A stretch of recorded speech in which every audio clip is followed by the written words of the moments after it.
Bonjour, David Le Terrier, société Omégatech. On est un bureau d'études en électricité, en exécution plus exactement. Donc on fait tout ce qui est études de calcul, schéma pour des installateurs en électricité. J'ai créé la société le 28 juin 2018 en auto-entreprise pour commencer. Et je cumulais mon travail que j'avais en tant que bureau d'études et le développement de ma société. J'ai commencé tout seul la première année. J'ai embauché un collaborateur avec qui je travaillais depuis des années euh, et j'ai développé l'entreprise. Donc on a commencé, quand j'ai commencé notre entreprise, j'ai commencé avec un chiffre d'affaires qui était inférieur à 200 000 euros, on va dire, voire même moins, pour dépasser le million. Voilà. Donc cette activité, je ne l'ai pas fait tout seul. Alors mon équipe se compose de 8 personnes. J'ai un adjoint, j'ai une assistante de direction et j'ai 3 personnes qui câblent, plus une personne en bureau d'études. Alors, mes clients sont essentiellement ceux qui font partie de mon réseau, du fait de mon travail que je faisais avant chez mon ancien employeur.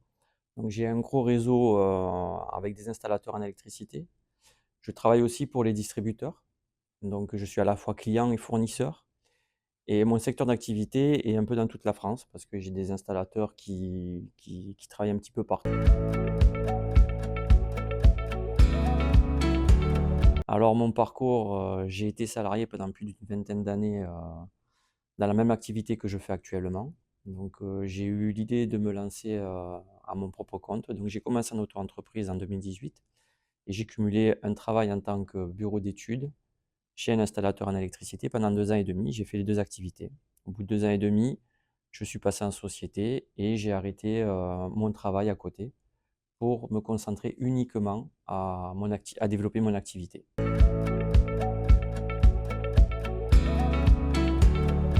J'ai décidé de cumuler les 2, déjà par sécurité, pour être sûr, parce que beaucoup vous suivent, disent qu'ils vous suivent, mais bon, finalement, c'est pas toujours le cas. Donc ça m'a permis vraiment de sécuriser, bah, de faire ma trésorerie, surtout. Donc, sachant que j'étais salarié, donc ça m'a permis quand même d'avoir une trésorerie assez importante, de m'équiper, qui est important aussi par la suite. Donc, ce qui fait que quand je suis vraiment passé en société, j'étais déjà équipé, j'avais tout.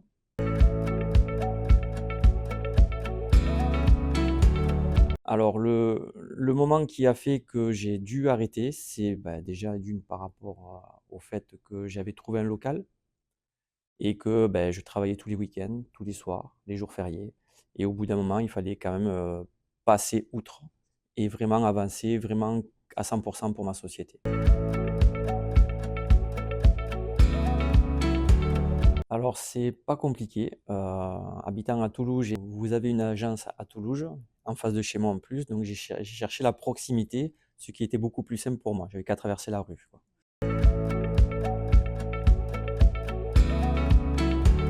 Alors je fais appel à 4 services. J'ai commencé par, le service comptabilité avec Marie Canava, puis la partie juridique avec, Déborah Bertucci, puis quand j'ai commencé à avoir des collaborateurs, avec Audrey Cuvelier et pour le conseil, à Sonia Cotier.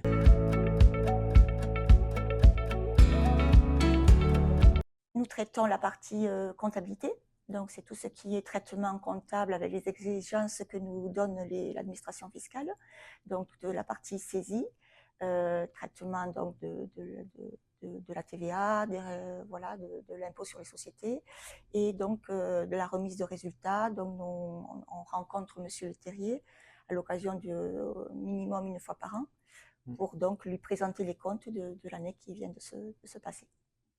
Alors au tout début, donc je faisais les papiers moi, puis par la suite j'ai pris une collaboratrice en auto-entreprise, donc pendant, presque 2 ans, on va dire, entre guillemets. Puis par la suite, sur les conseils de Marie, je l'ai embauchée, voilà, pour gérer toute cette partie. Au démarrage, comme Monsieur Le Terrier vient de le dire, je travaillais essentiellement avec Monsieur Le Terrier, puisque c'est lui qui s'occupait de tous les papiers, tous les documents comptables. Ensuite, donc, la personne qui était un auto-entrepreneur, vu le volume d'activité de l'entreprise, Monsieur Le Terrier avait besoin de quelqu'un à temps complet et pas de quelqu'un ponctuel. Donc elle a lâché son côté auto-entrepreneur et elle est venue en tant que salariée à temps complet soutenir et soulager surtout Monsieur Le Terrier. Et petit à petit, elle a pu donc prendre en main toute l'organisation comptable. Ça se passe très bien puisqu'on a de très bonnes relations. Elle a une très bonne réactivité. Dès qu'il y a quelque chose, je suis là et inversement, elle est là. Et ça permet à Monsieur Le Terrier donc de s'occuper à 100% de son activité, de développer son activité. C'est le but de l'entreprise pour aller pour s'accroître.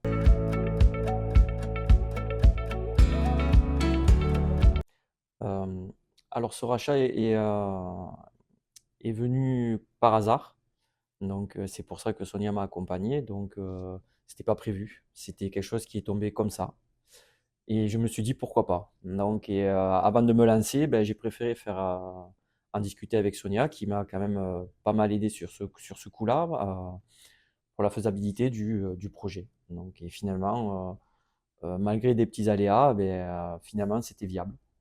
Et c'est à ce moment-là que l'accompagnement était utile parce que j'ai pu vraiment racheter la société et me lancer.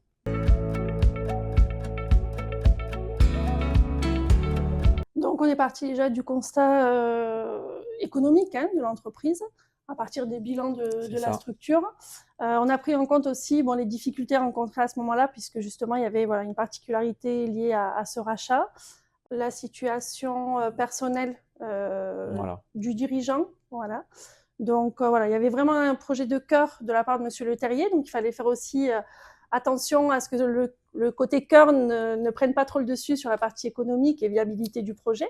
C'était là-dessus vraiment qu'il a fallu qu'on travaille et qu'on analyse de manière à aboutir à un projet viable, structuré et vraiment d'aider Monsieur Le Terrier à prendre l'aide à la décision. Voilà, on intervient vraiment de ce côté-là pour que lui, il puisse avoir connaissance de tous les éléments, positif et négatif, on n'est pas que dans le positif. Ouais, pas se lancer la tête en avant. C'est ça. Et vraiment, prendre la décision finale. Et nous, derrière, bien sûr, on est toujours présents pour accompagner ce nouveau projet.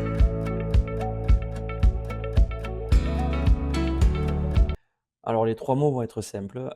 C'est déjà convivialité, parce que ça se passe très bien lors des réunions. Réactivité et support technique. Voilà. Ils sont toujours là à nous conseiller et à nous diriger.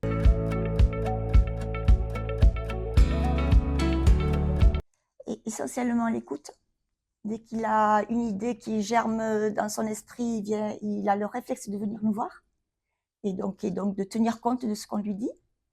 Et automatiquement, moi, quand c'est un domaine qui me concerne, je réponds. Sinon, je l'oriente vers un de nos collègues, collaborateurs, qui sera à même de lui répondre, pour le conseiller au maximum et lui donner le plus de clés possible pour qu'après, lui, il digère tout ça et il prenne les bonnes décisions. Alors, Monsieur Le Terrier, c'est quelqu'un qui sait s'entourer à tout niveau, que ce soit client, collaborateur.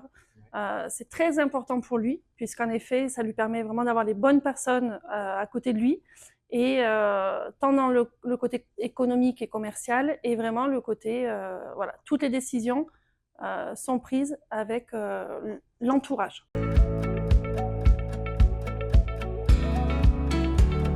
On prépare l'arrivée de la facture électronique via des formations, via Sonia Cotier. Et c'est ma collaboratrice qui le gère, puisque moi je fais plus de partie-là. Voilà, donc nous, dans le cadre de l'accompagnement de nos adhérents, donc on anime des ateliers sur la facture électronique. Donc Myriam, votre collaboratrice, est venue assister. L'objectif, c'est de sensibiliser et d'anticiper le passage à la facture électronique. Donc donc l'objectif, c'est vraiment de comprendre les enjeux et d'adapter sa gestion, sa digitalisation à l'entreprise.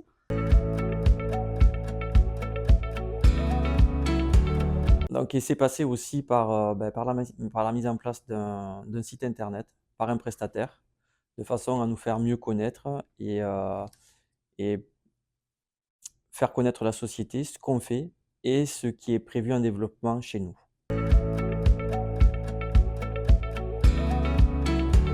Monsieur Le Terrier, c'est que c'est un vrai modèle de chef d'entreprise. partir du salariat à un réel chef d'entreprise, que ce soit dans la gestion, le management, la partie économique, c'est très important. C'est vrai qu'il y a de nombreuses casquettes à avoir et je pense que M. Leterrier a vraiment acquis toutes ces casquettes au fur et à mesure de ses années d'entreprise. Alors, en effet, je suis multicasquette, mais ce qui fait de moi, c'est mon réseau, essentiellement. Et l'essentiel, c'est savoir d'où on vient. C'est ça qui est le plus important. Voilà.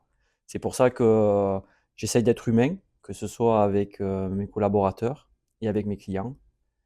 Et c'est ça qui est essentiel.